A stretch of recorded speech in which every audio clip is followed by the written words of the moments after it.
Well, in absence of the chair, can I start the meeting?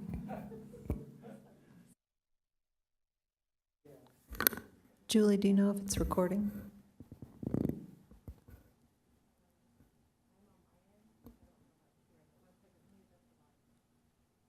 Oh, that's very loud.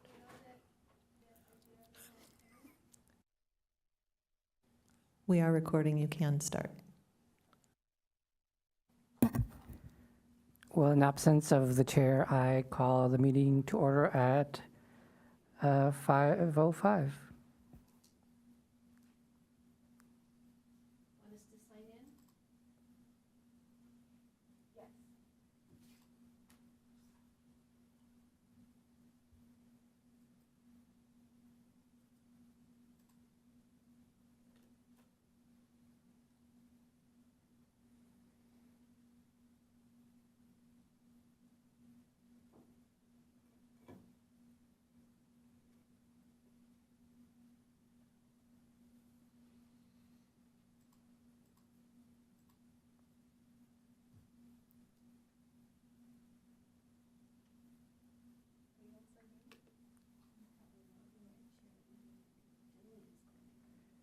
It just says the roll call, but it doesn't give me an option to.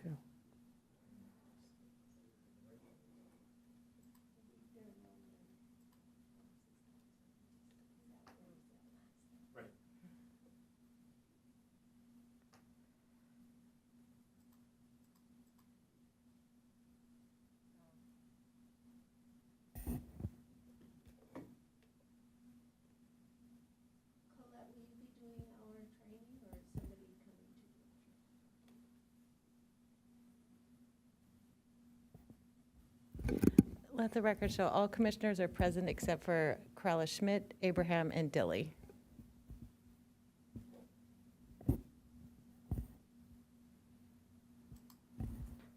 Okay, we go to the Pledge of Allegiance next. I pledge allegiance to the flag of the United States of America and to the republic for which it stands, one nation, under God, indivisible, with liberty and justice for all.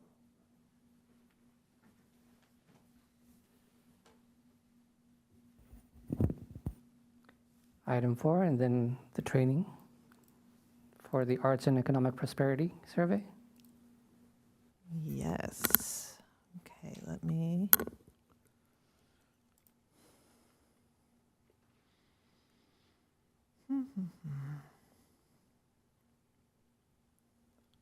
There we go. Okay, as we've been talking about, this survey is finally getting underway. We are going to be collecting audience intercept surveys for the events that are happening between May 1 of this year and April 30, 2023. So what we're going to cover today is the audience survey capture portion of this event. So I'm going to go through this entire presentation. If you have any questions, just jot them down and we'll address all questions at the end. So as you may be familiar, this survey is going to capture spending by the nonprofit arts and culture organizations and their audiences. This is really about the audience portion, and the reason that it is only nonprofit is because it's capturing the benefit of public investment of funds in these organizations and that economic return. This is the 6th of their studies that has been done. It's generally done every 5 years, but because of COVID, this one had been postponed. Encinitas is among 387 communities nationwide. Every state and Washington, D.C. is participating this year. It demonstrates that the investment in the arts provides both cultural and economic benefits.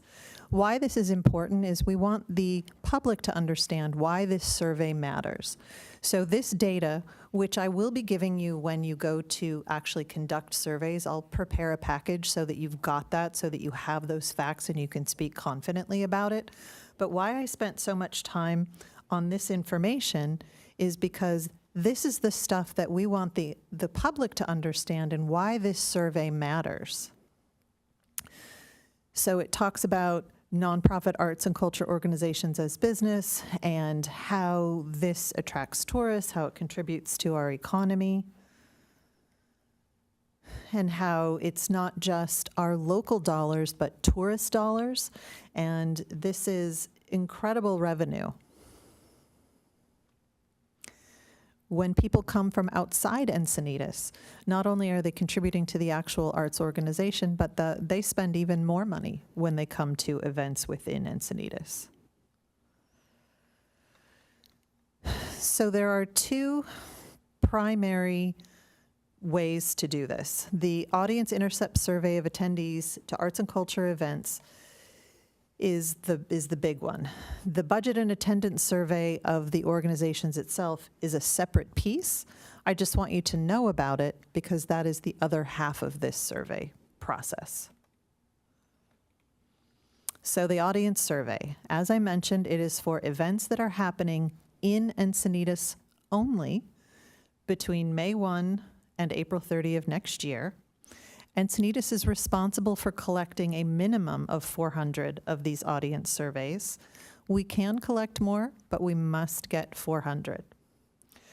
It is important that we capture a variety of events from a variety of organizations and a variety of audiences at those events. So our overall goal is to collect these surveys from attendees to a diverse, inclusive, and representative sample of the arts and culture activities that take place in Encinitas between May 1 and April 30. And it might feel redundant, but this is really important, a really important part. And here's where you guys come in. Connor and I, as city staff, are going to play a big role. But it's so much bigger than just the two of us because we need to capture all these surveys from all these different organizations and we can't be everywhere. So we're going to rely on arts commissioners to take a leadership role in helping to get these organizations surveys to be on site, to be a partner in spreading the word and advocating for the benefits of this survey so that the public is comfortable participating. The interview process will involve teams of 2 to 4 people, and at an event, you simply invite people to participate in the survey. It's important that attire be professional and in line with the event that you're attending. And as you always are, to be that same welcoming, knowledgeable, confident group and share the information about the survey and the goal so that the audience is comfortable participating. One very, very, very important part is that all of these surveys need to be collected on site. They cannot be sent afterwards. They cannot be sent ahead of time. So it's important that you have that one-on-one communication with them and wait for them to finish it. Each survey should only take about 3 minutes. We want to make sure that the surveys are collected from a representative sample of our community.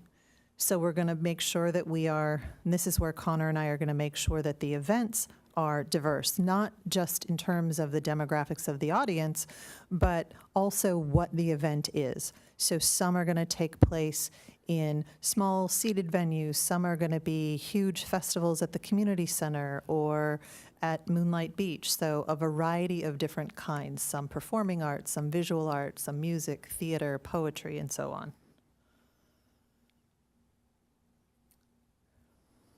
The events may be free or fee-based. So how the surveys are going to be captured is not from every person at an event. So there's going to be a random element to it, but then also they're looking at what they call a travel party. So if you go to an event with a group of 4 people, that's the travel party. And only one survey from that group, so not one from each of the 4, but just one, and represent the spending of the 4 of you related to your event. So if, let's say, it's multiple couples, You can choose to do it as one whole group, or the couples themselves can break themselves out if they'd like to contribute individual studies. The only exception is if there is something where, like a giant tour group or a big school group has come, then they don't count that big group as one travel party. One way to ensure the random nature of how we're collecting this from the audience and getting a random sample is to look at approaching every 10th person. Or later you'll see one of the methodologies will involve putting surveys on, say, every 10th chair. The survey format, there's 2 different formats that the survey's going to come in that you will be using. One is the traditional paper survey that gets filled out on site and collected by the interviewer and then returned back to us at the city, and we take care of getting it to Americans for the Arts. The other way is a QR code, and that can be on a flyer that's put on chairs, that can be on a poster, it could be on a clipboard as you're going through an event and you hold it for someone to scan. They're going to complete that on their own personal smart device.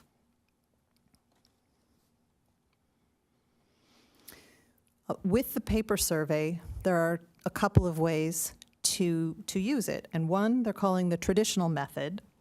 So it's very simple. Paper surveys on clipboards, lots of pens, going out, approaching people in a random, that every 10th person kind of an approach, and inviting them to participate in the survey, sharing information about why it's important, and asking, if they'll participate. Then you have to stay nearby and collect those paper copies when they're finished and save those to turn back into the city so that we can turn them into Americans for the Arts. The attendees may not take them with them and complete them at home and send them in later. You can be doing multiple surveys at once. So let's say you're at the Dia de los Muertos, and it's lots of people. You can be out and handing out 3 or 4 as long as you can stay nearby and be monitoring so that you know that survey comes back. You also want to be able to answer any questions in case someone needs clarification or wants to know something more. Now, ideally, each one you ask will say yes. However, some will not. You can try and politely explain why it's important, and perhaps in clarifying, they'll become more comfortable and they'll change their mind. If they don't, that's okay. We're still going to be very polite. It's no problem.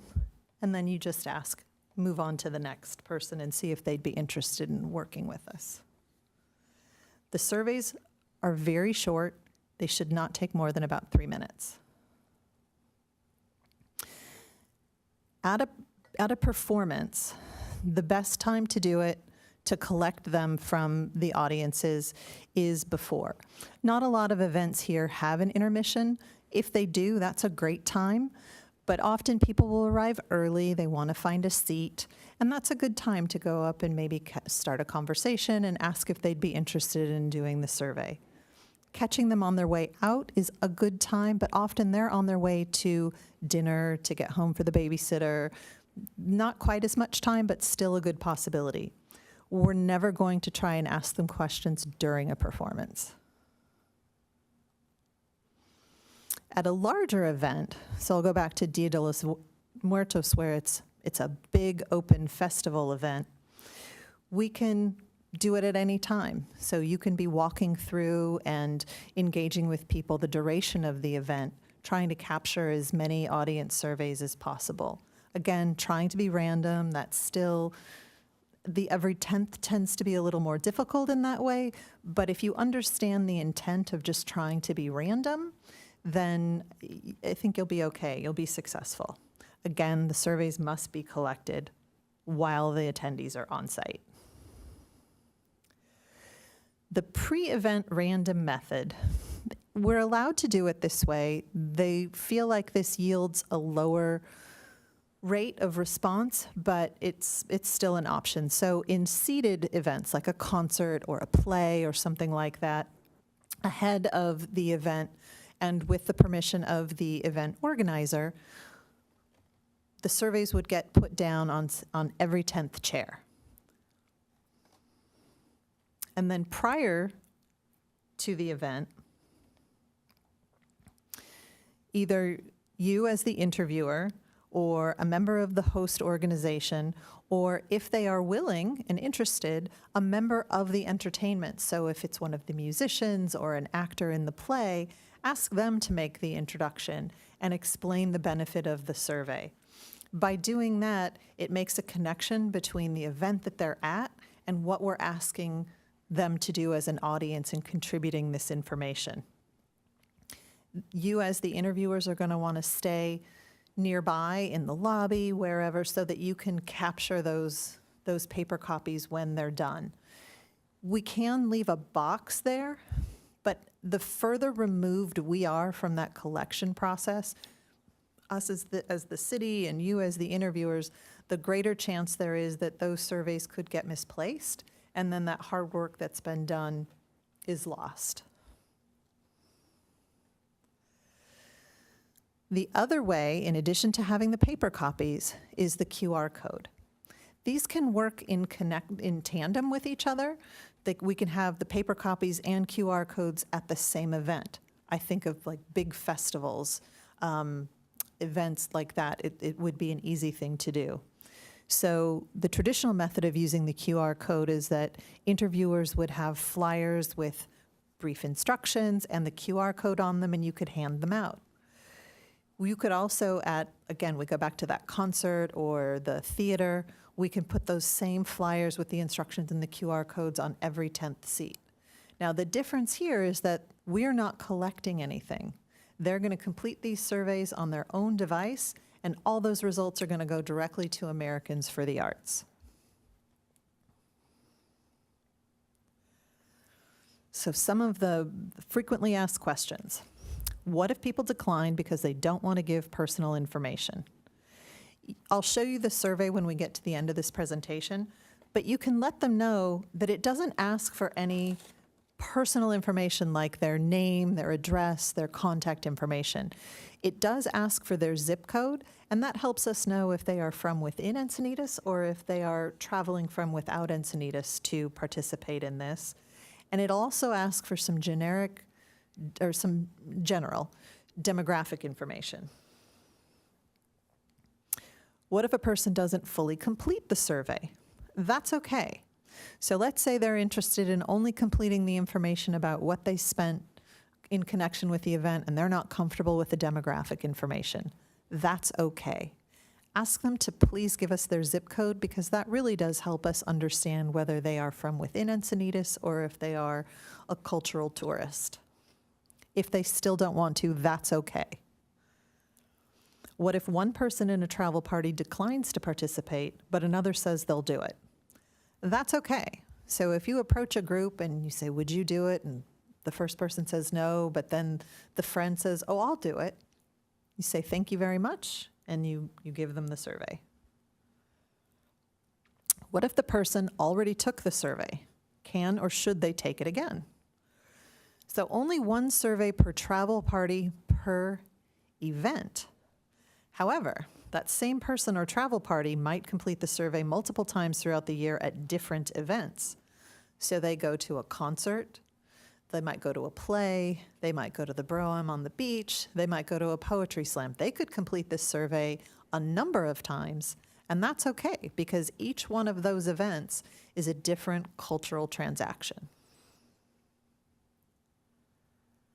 What if someone outside the random sampling asks to participate in the survey? So the first thing you're going to want to ask is you just need to confirm that someone in their travel party hasn't already completed it. And if not, they can absolutely complete the survey. That would be lovely if people came up to you and said, hey, I'd really like to help you out and give you the information. Is there an age requirement? Yes, they must be at least 18 years old. So if a kid comes up and asks, you'll just have to let them know they cannot perhaps their parents would like to. All right, so that is the end of running through all of that. I was going to pull up the survey really quick.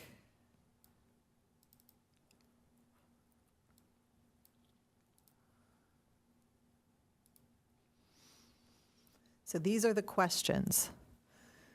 So it's asking a lot of information about spending, who's in their group, where they live, how they would feel, what they would have done if that event hadn't happened.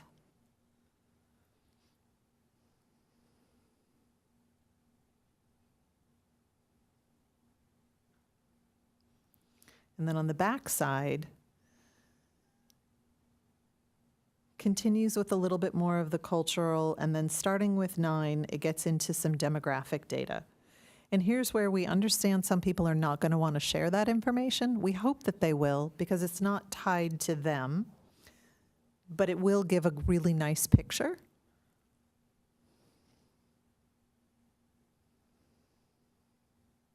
But again, incomplete surveys will still take, so that's okay. All right, so questions.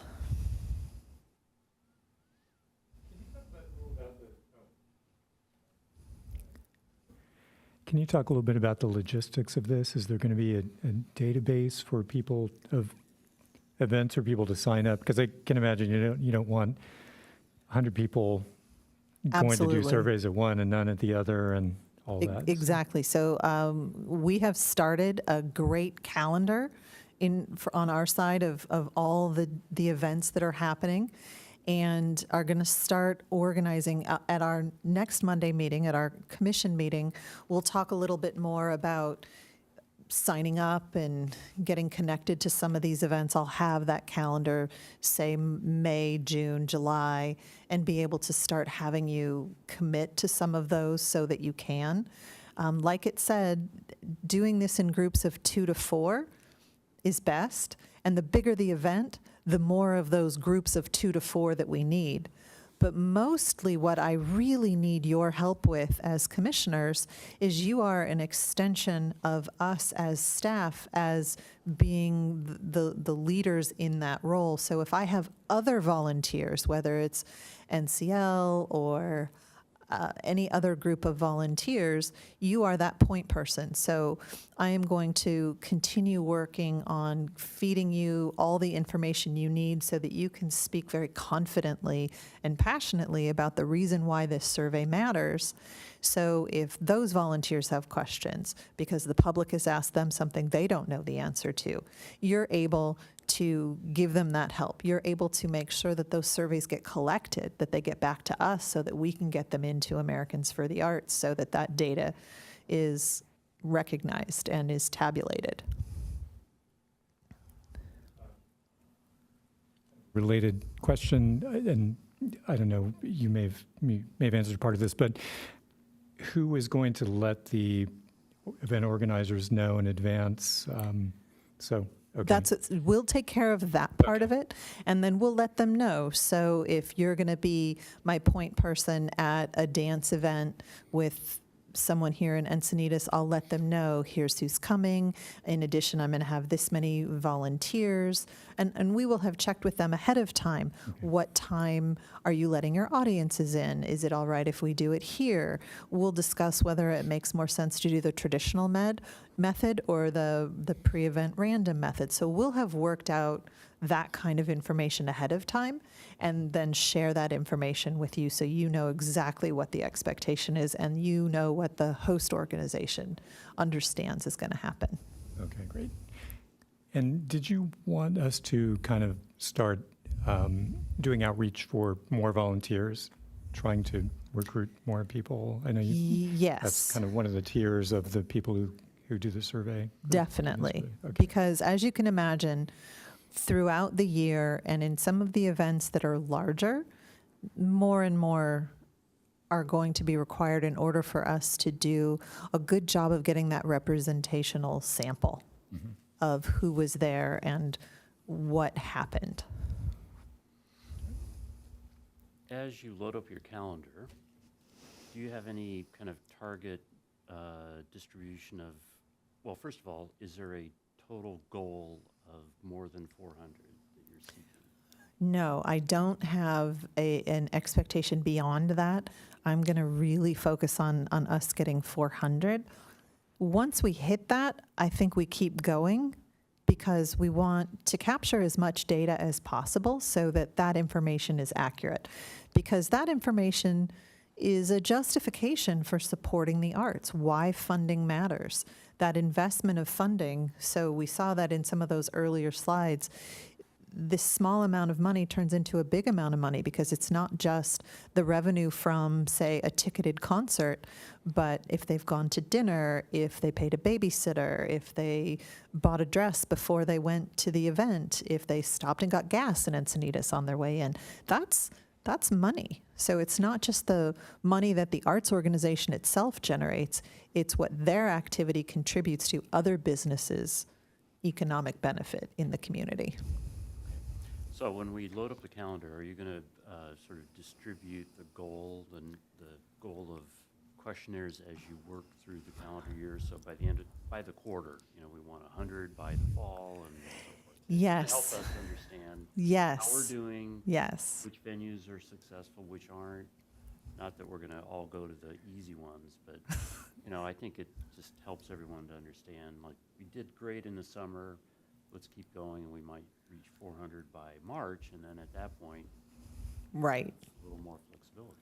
And it's important not only that we capture a variety of audiences, but also capture from a variety of venues. So we need to make sure we're not capturing everything from the Encinitas Library or the community center, that we're getting things from all these other little pocket venues within Encinitas. So we may, within that first quarter, like I know between concerts and city events alone, we can probably get 400, but that's not going to be a really diverse sample. So.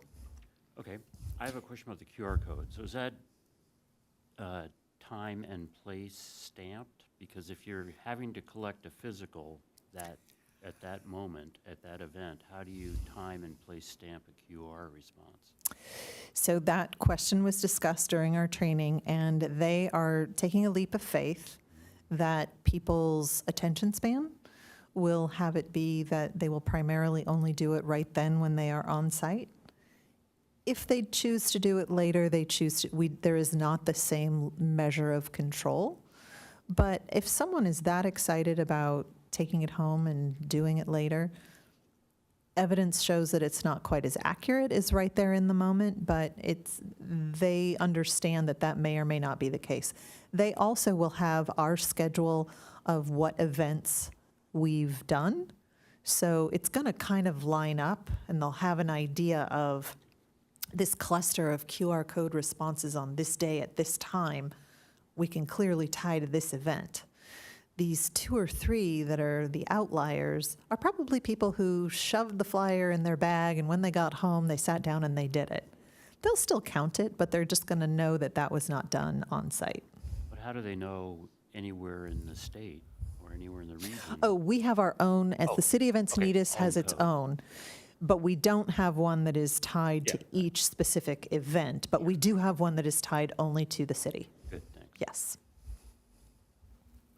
And just to clarify, it's 400 surveys, not 400 events, correct? That is correct. Okay. Yes. And are these all nonprofit events, or can they be?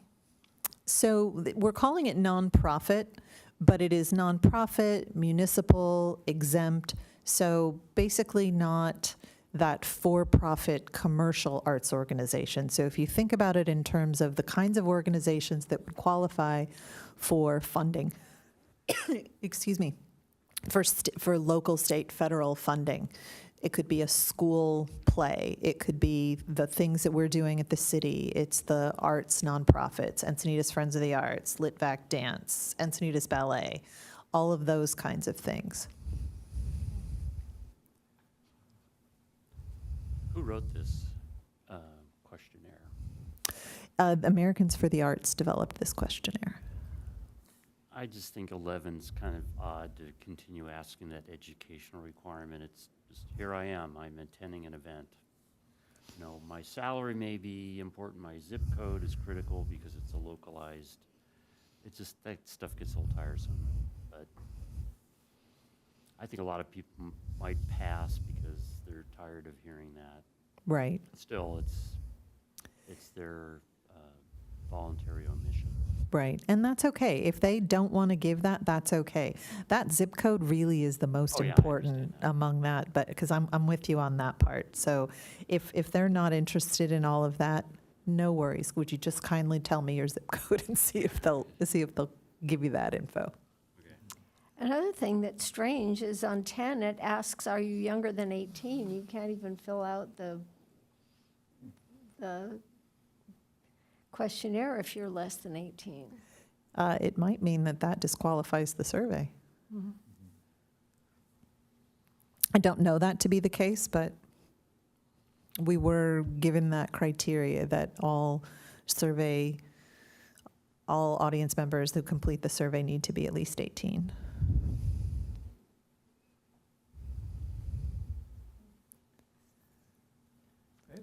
One more small question about the survey, just in terms of guidance. If I can imagine getting a question about number 8, where, you know, sometimes there'll be an arts group, a theater troupe or something that performs in more than one venue, and the question is very directed toward evaluating the venue rather than the group. So I don't know. I mean, I guess that's the information that they want here, but rather than the, you know, whatever the nonprofit or the presenting group is, the actual venue. So I imagine we just let people know that they need to focus on the place and not the. Yeah, I think, so 8A, this venue or facility is an important pillar for me within my community. So I think just let's guess and take as an example the Encinitas Library. Lots of events happen in there. So I could understand someone viewing that and saying, well, yes, this library, this community room, this is how I feel about this place for all the reasons that they have those feelings. And then if they're at a concert there, I would feel a great sense of loss if this activity were no longer available.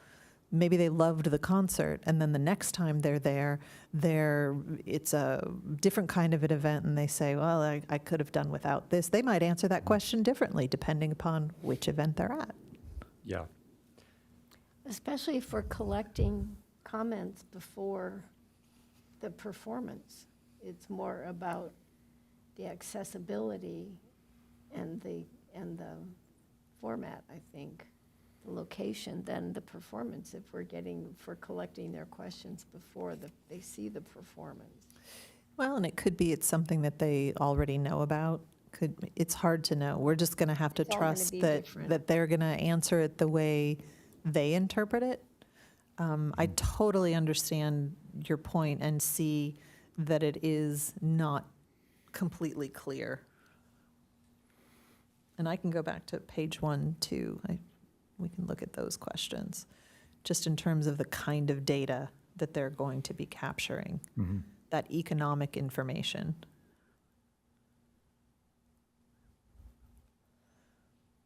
And that's what really makes such an interesting picture about how much just going to see a concert or going to a free event. Free events generate money for the economy.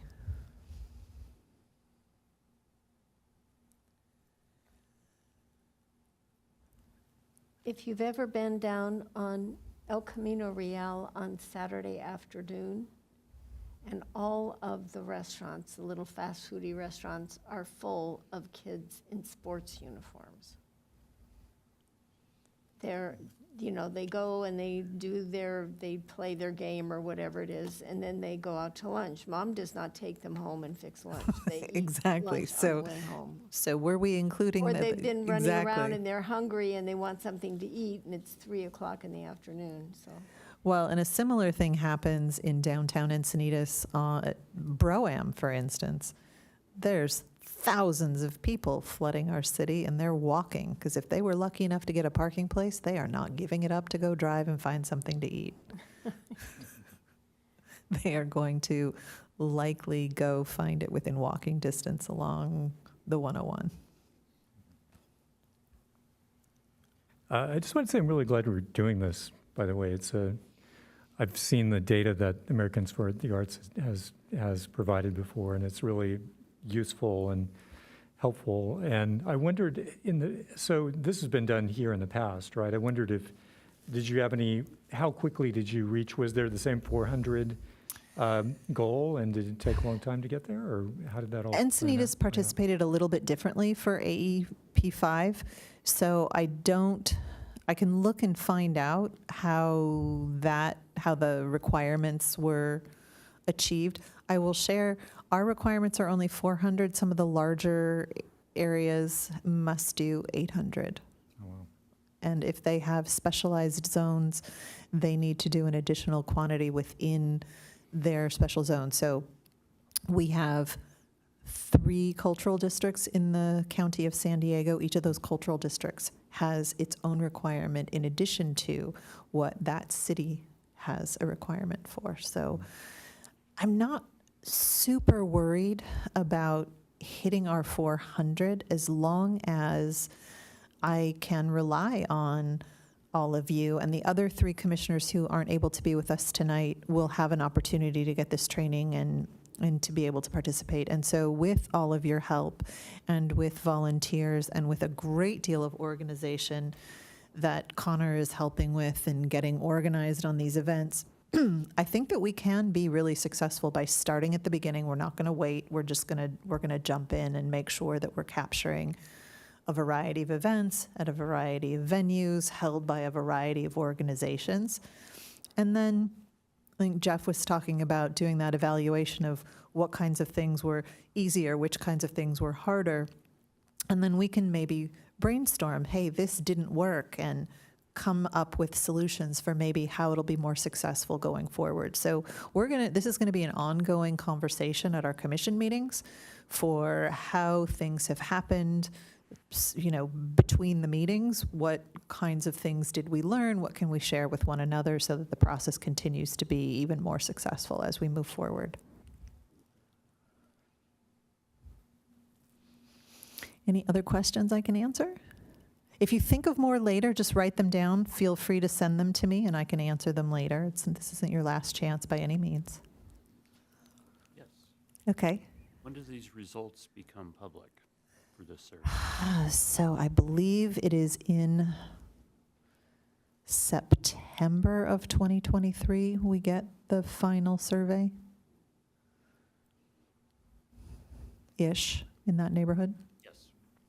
Because this kind of was an important element of the current draft of the Arts Master Plan, but we don't want to wait until Right. September of 23 to finish it. We don't have to. I think that, and we can talk, we can talk about that, but yes, this data, the data gathered from AEP 6 can either run in tandem with the data from AEP 5, it can replace it in use. A lot of organizations are going to be able to use this information in a variety of ways, not the least of which is in their grant applications, because they are able to quantify their impact. They are able to say, if you grant me this money, look at what it turns into, not just for my organization, but for organizations that I contribute to the well-being of.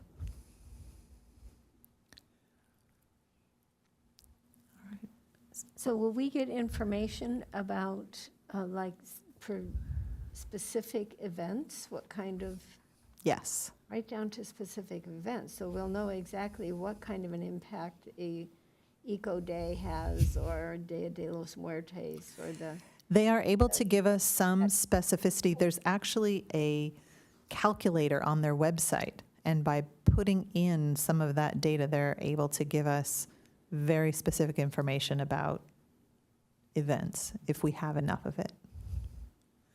It's okay, and I'll share. It is okay if you walk away from an event with no surveys.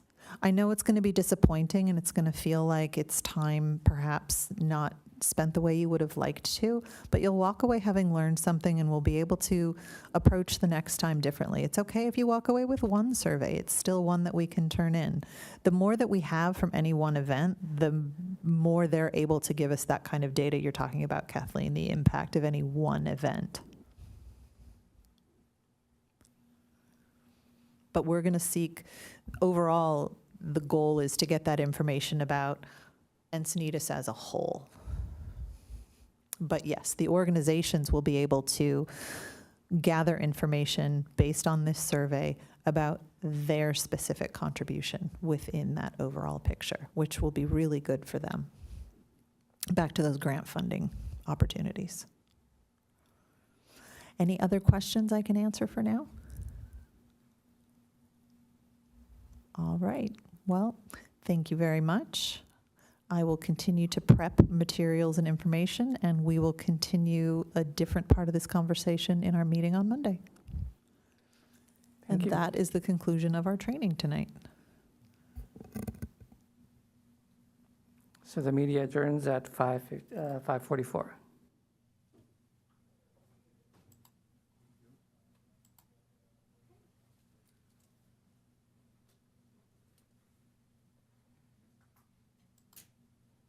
Thank you all.